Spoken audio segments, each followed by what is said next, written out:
درود. امروز چهارشنبه 6 آگوست است و من طاهری سفر تا 15 دقیقه دیگر همراه شما. در ابتدا نگاه به سرخط چند از موضوعهای برنامه.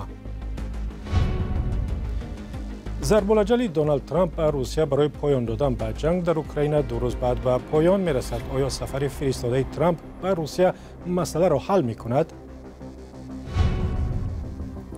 مقامات تاجیکستان میگویند غم مهاجران را به قدر کافی میخورند و تنقید آنها برای صدا بلند نکردن به حمایت مهاجران کاری درست نیست. یکی از مسائلی که بررسی می‌گردد همین مسئله محافظت منفعت مهاجران مهنتی است. راه‌های جنجالی در مرز تاجیکستان و قرقیزستان به کی رسید؟ منصبدار تاجیک بعضی از جزئیات سازشنامه مرزی بین دو کشور را شرح داد. پورا روی چارکو از آن ماشدگی فقط درآمد به واروخ و یک لایه کلان شد. از خبر مهم شروع میکنیم و از روسیه. تلویزیون های روسیه ویدیوی دیدار استیو ویتکوف فرستاده خاص آمریکا به مسکو را نشر کرد که با مقامات روسیه و ولادیمیر پوتین در باره راه‌های پایان دادن به جنگ در اوکراین گفتگو میکند. سفر ویتکوف هم 2 روز پیشتر از ضرب‌الاجل دونالد ترامپ رئیس جمهوری آمریکا صورت میگیرد که گفته است اگر روسیه تا روز 8 آگوست جنگ در اوکراین را بس نکند تحت تحریم‌های سخت اقتصادی قرار میگیرد. عین زمان ترامپ به خریداران اساسی نفت روسیه از جمله هند و چین تهدید کرده است اگر خرید نفت روسی را بس نکنند از این کشورها باج علاوه‌ای می‌ستاند. تا کجا همه امکان پذیر و یا این همه آسان است؟ همکارم کیومرسیتا گزارش می‌دهد. در آستانه ضرب‌الاجل دونالد ترامپ رئیس جمهوری آمریکا بر روسیه برای قطع جنگ در اوکراین، واشنگتن در پی نفستن کردن اقتصاد روسیه است و برای این کار هدفی نوی یافته است، آن هم نفت فروشی روسیه به چین. حجم نفتی که چین از روسیه می‌خرد یک مانع اساسی در مذاکرات آمریکا و چین درباره تجارت دوجانبه است که در شهر استکهلم ادامه دارد و دو طرف سعی دارند که اختلاف‌های زیادی را برای پیشگیری از باج‌های تنبیهی بگیرند. با افزایش ناامیدی ترامپ از رئیس جمهوری روسیه ولادیمیر پوتین به دلیل بی‌توجهی او به تلاش‌های گذشته برای برقراری صلح در اوکراین، واشنگتن امیدوار است با محروم ساختن مسکو از میلیاردها دلار درآمد از نفت ابزار فشاری بیشتر به دست دارد. دنیس ویلدر که در عهد جورج بوش مشاور ارشد او در مسائل چین بود، بر رادیوی آزادی گفت که دولت آمریکا به این درک رسیده است که فروش نفت روسیه به چین چقدر اهمیت دارد. بدون فروش این نفت می توان گفت که اقتصاد روسیه احتمال بیشتر از این شاهد سقوط اقتصادش می شد. اما مایل کردن چین برای قبول طلبات آمریکا سخت بوده است، چون مقامات چین در جریان ملاقات گفتند که خرید نفت را از روسیه کم نمی کنند. در واکنش به این موضوع، اسکات بیسنت وزیر مالیه آمریکا احتمال جاری کردن باج 100% را برای چین مطرح کرده است. وزارت کارهای خارجی چین هفته گذشته در واکنش به تهدید تعرفه‌های بیشتر در شبکه اجتماعی ایکس نوشت که چین همواره تأمین خویش را با نفت و گاز برای منافع ملیش تضمین خواهد کرد. به گفته این وزارت، مجبور کردن و فشار به جای نمی رسد. مقامات سابق و تحلیلگران بازار نفت و گاز که با رادیو آزادی صحبت کردند، گفتند که چین به احتمال غالب خرید نفت را از روسیه بس نمی کند. اما آنها میگویند شاید چین به نشان حسن نیت برای مدت خرید نفت روسی را کمتر کند تا سازش تجارتی حاصل شود و راه برای دیدار رهبران چین و آمریکا سی جین پینگ و دونالد ترامپ در ماه اکتبر بازگردد. ولی مایل کردن چین به کاهش خرید نفت روسیه به مذاکرات پیچیده آمریکا و چین وابسته است که در شوئدسیا ادامه دارد و باید تا روز 12 آگوست با سازش به پایان رسد. بر علاوه طلب کاهش خرید نفت از روسیه، آمریکا از چین خواسته است که خرید نفت را از ایران به تمام قطع کند که زیر تحریم‌های آمریکا است. ایران 90% نفت صادراتیش را به چین می‌فروشد و به گفته تحلیلگران 5 نفت چین را روسیه تامین می‌کند. مقامات تاجیکستان تنقیدهای پیوسته درباره سکوت آنها در مورد اذیت و آزار مهاجران تاجیک در روسیه را بی‌اساس می‌دانند. در نشست‌های خبری که حالا در دوشنبه ادامه دارند، خبرنگاران همین مسئله را در میان گذاشتند و گفتند که چرا حکومت وقتی بدرفتاری ماموران امنیتی روسیه با مهاجران تاجیک را می‌بیند چیزی نمیگوید. رهبران بعضی از اداره‌ها گفتند که این ادعا درست نیست. ورات یوسفی گزارش می‌دهد.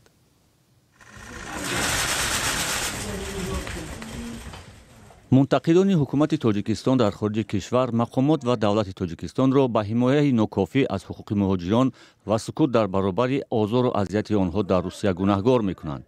اما رئیس مرکز تحقیقات استراتژی وابسته به رئیس جمهوری تاجیکستان این انتقادها را بی‌پایه خواند.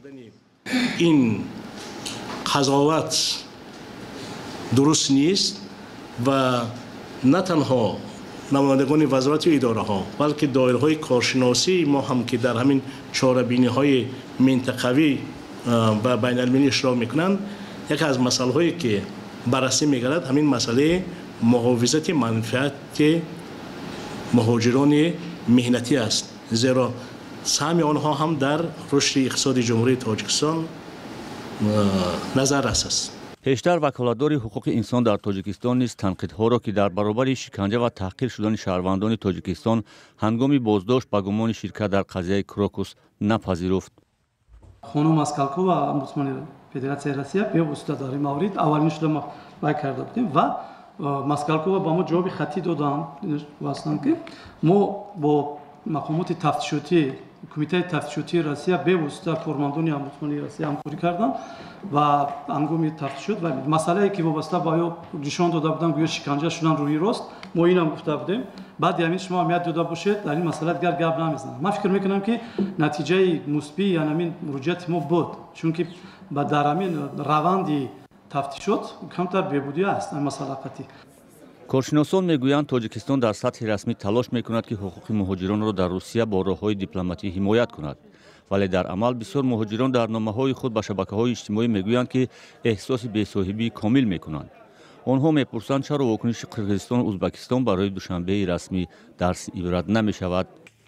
مثلا سالهای 2023 2024 ها هزار شهروندان تاجیکستان از روسیه دیپورت شدند. بسیاری ها به دسترسی به ادوکات و حمایت حقوقشان. سازمان های بین المللی مثل موم، هومن رایتس واچ بارها گفتند که مهاجران تاجیک به تبعیض، بازداشت خودسرانه و محدودیت بیشتر دسترسی به خدمات رسانه‌های طبی و حقوقی ندارند.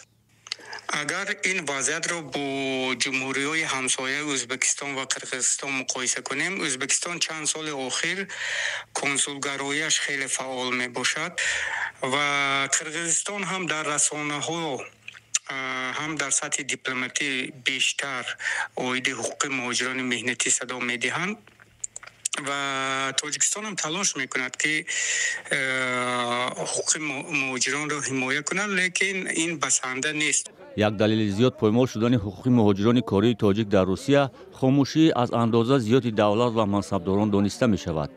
آخرین نمونه صدا بلند کردن تاجیکستان برای مهاجران آخر ماه اپریل سال گذشته بود که سفیر روسیه در تاجیکستان به وزارت کارهای خارجی دعوت و به اون نوت اعتراضی سپرده شد. این نوت در پی حادثه عمل تروریستی در تالار کروکوس و برای ساعت‌ها نگاه داشتن مهاجران تاجیک در فرودگاه‌ها و دیگر نقطه‌های مرزی دولتی از سوی مقامات روس به میان آمد. اما بعداً با ماه‌ها ادامه یافتن حالت مذکور دیگر اعتراض یا نوت صدا نداد.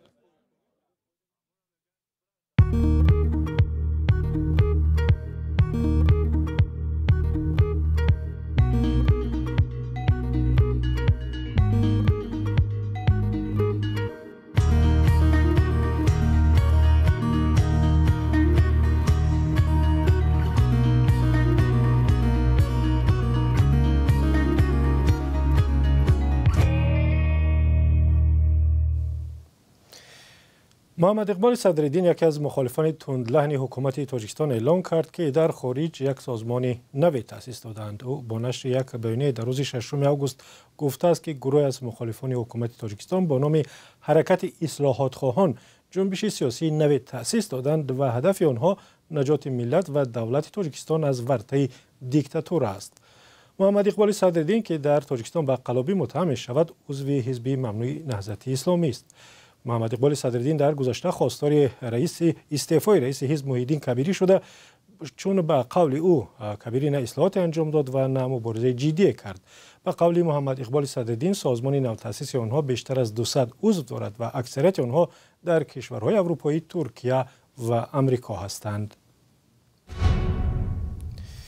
و یکی از مقام‌های رسمی در ولایت سوخت بعضی از جزئیات سازشنامه مرزی تاجیکستان با قرقیزستان را آشکار کرد و از جمله به اختیار کدام طرف گذاشتن بعضی از قطعه‌های راه‌های منطقه و در گذشته جنجالی را شرح داد. سردار اداره راه‌های نقلیاتی ولایت سوخت گفت که برای تکرار نشدن بحث و کشمکش‌ها بعضی از راه‌ها از جانب هر دو کشور یک جایه استفاده خواهند شد. فرزان محمدی گزارش می‌دهد. این راه که از میانه دهه آقسوی جمهوری قرقیزستان می‌گذرد، حالا یگانه پیوندگر جماعت واروخ با جمهوری تاجیکستان است. مسئولان اداره راه‌های اتومبیلگرد وزارت نقلیات در ولایت سوخت میگویند حالا برای ساختمان راه آلترناتیوی با کشور قرقیزستان به سازش رسیدند و ساختمانش به زودی آغاز خواهد یافت. در 4 سال بسته بودن مرزهای دو کشور این منطقه شاهد زد و خوردهای شدید گردیده بود. جنجال هم اینجا اساساً سر استفاده راه مشترک صورت می گرفت.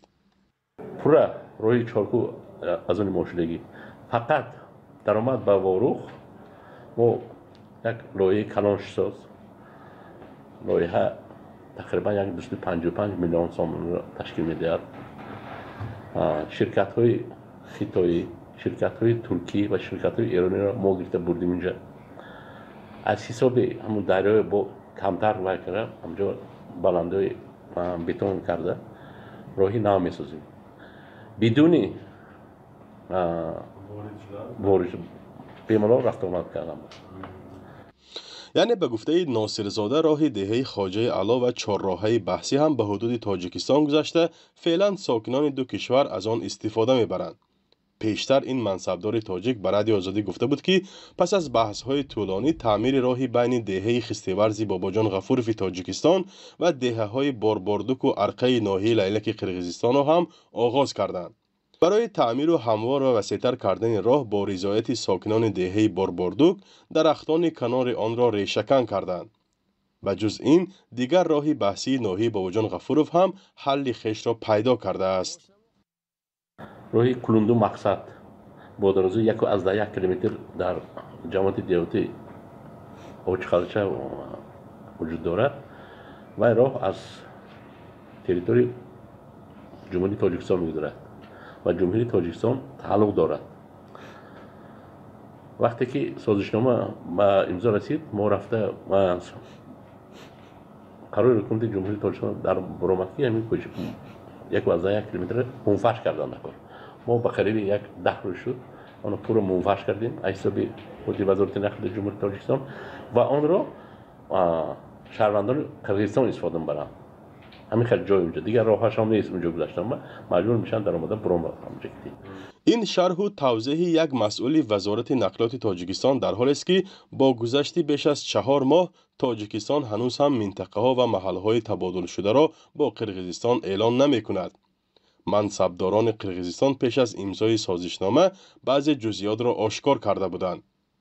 عارف خواجه‌زاده رئیس کمیته اداره زمین و گیودزی تاجیکستان روز 1 آگوست در پاسخ به سوال خبرنگاران این تصمیم را به ادامه نشانه‌گذاری سرحد پیوند داد.